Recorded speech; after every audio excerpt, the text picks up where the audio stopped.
The horrible death of Cerro Torre on the mountain. The mountain known as Cerro Torre has long been a source of fascination and challenge for climbers around the world. Rising to a height of over 10,000 feet, this imposing peak is situated in the heart of Patagonia, in the southernmost reaches of South America. For years, climbers had attempted to reach the summit of Cerro Torre, but it remained unconquered until 1959, when an Italian team finally succeeded in scaling its steep and treacherous slopes.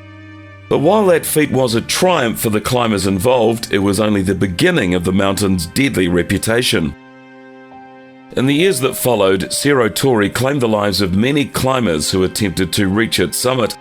Perhaps the most horrifying death on the mountain occurred in 1992, when American climber Craig DeMartino fell nearly 100 feet from the peak. That's the same as a 10-story building, suffering severe injuries that should have been fatal. Somehow, though, he managed to survive, enduring unimaginable pain and hardship, as he ended up being carried down the mountain and flown to a hospital in Argentina.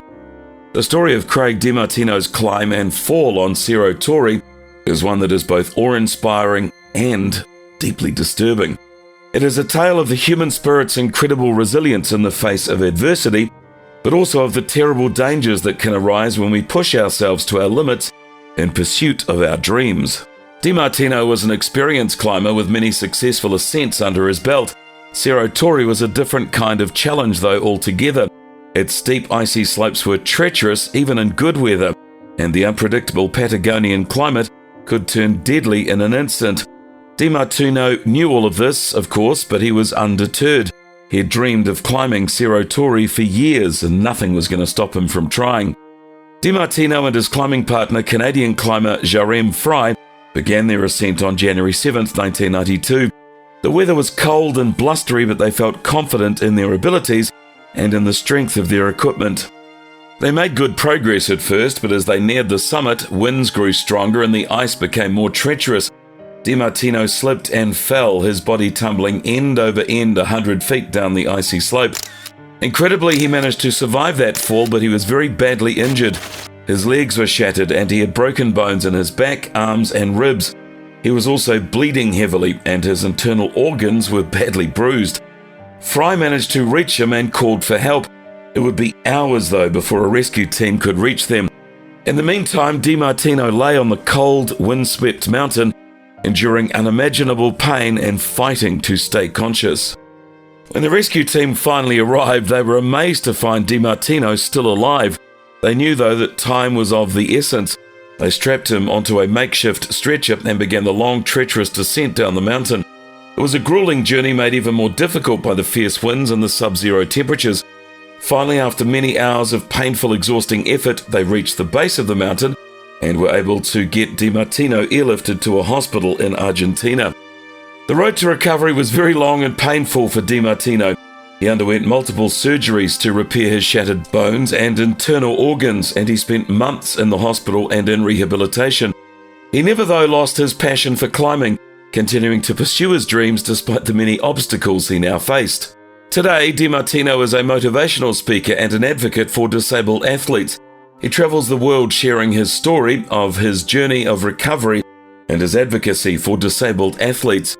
Despite the severity of injuries and the fact that his right leg below his knee was amputated, DeMartino never lost his love for climbing.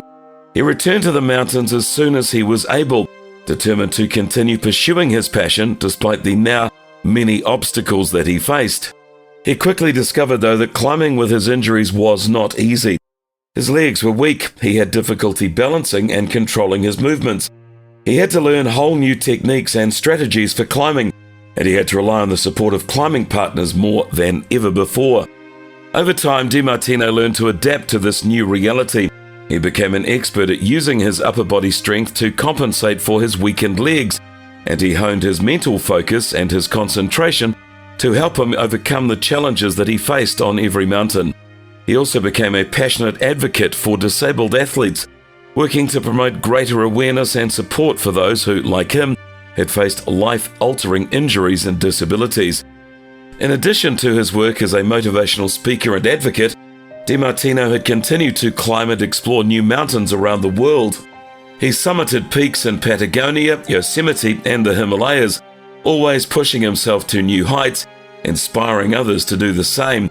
He's become a mentor and a coach to other climbers, sharing his knowledge and expertise with those who are just starting out in the sport. The story of Craig DeMartino's climb and fall on Cerro Torre is a testament to the human spirit's remarkable resilience and ability to overcome adversity. Despite facing unimaginable challenges, DeMartino refused to give up on his dreams, continuing to pursue his passion for his climbing. His journey of recovery and advocacy for disabled athletes is an inspiration to all those who have faced a difficulty in their lives. What do you think is the most inspiring part of Craig DeMartino's story? Have you ever faced a challenging situation in your life where you've had to push yourself to your limits and beyond? Please share your thoughts and your experiences in the comments below. And if you enjoyed this video, please don't forget to give it a like, share it with your friends, and if you haven't already, subscribe to this channel and hit the bell icon to get the very latest from us.